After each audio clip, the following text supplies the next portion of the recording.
খুব ইজিলি বানানো যায় আর একদম পারফেক্ট একটি রেসিপি আপনাদের সাথে শেয়ার করব, যেটা বানানোর পর আপনাদের কাছেও মনে হবে যে কোনো রেস্টুরেন্টের থেকে এই থাই ম্যাঙ্গো স্টিকি রাইসটা মজার ছিল।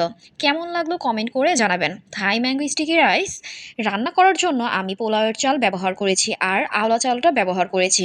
দুটো চাল একসাথে মিক্স করে পানি দিয়ে ভালোভাবে ধুয়ে নিব। একটা প্যানে পরিমাণ মতো পানি দিয়ে পরিমাণ মতো লবণ দিয়ে রান্না করে নিব।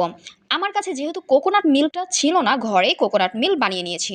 পরিমাণ মতো নারকেল নিয়ে একটা বাটিতে ঢেলে এর মধ্যে গরম পানি দিয়ে কিছুক্ষণ ভিজিয়ে রাখতে হবে। ভাতের চাউলটা কিছুটা হয়ে আসলে আমরা কোকোনাট মিল্কটা দিয়ে দিব। কোকোনাট মিল্ক দিয়ে ভালোভাবে নেড়ে নেব, কিছুক্ষণ চুলায় রেখে দিব। দেখেন কতটা লোভনীয় লাগছে রাইসটা। তারপর একটা প্যানে পরিমাণ মতো দুধ দিয়ে দিব। অনেকে এখানে মিষ্টির জন্য কনডেন্স মিল্ক ব্যবহার করে, কিন্তু আমি চিনি ব্যবহার করেছি। 1 কাপ চিনি দিয়েছি, আপনারা আপনাদের পরিমাণ মতো চিনি ব্যবহার করতে পারেন। তারপর কোকোনাট মিল্কটা দিয়ে দিব, ভালোভাবে নেড়ে মিক্স করে নিব।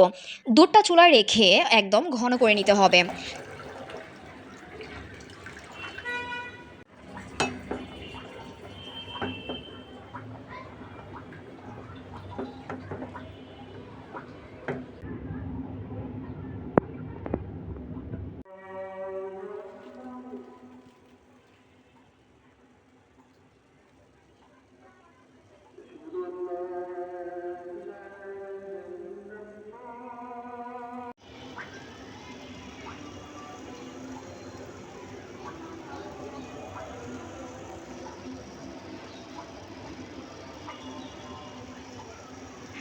আম কেটে নিব। এটা কিন্তু বেশি খাওয়া যায় না, অল্প পরিমাণ খেলেই মন ভরে যায়। সো আপনারা যারা এটা কখনো ট্রাই করেননি, আপনারা এটা বাসায় তৈরি করে দেখতে পারেন। আশা করছি ভালো লাগবে। যদি ভালো লাগে লাইক কমেন্ট শেয়ার করে চ্যানেলটি সাবস্ক্রাইব করে পাশে থাকবেন।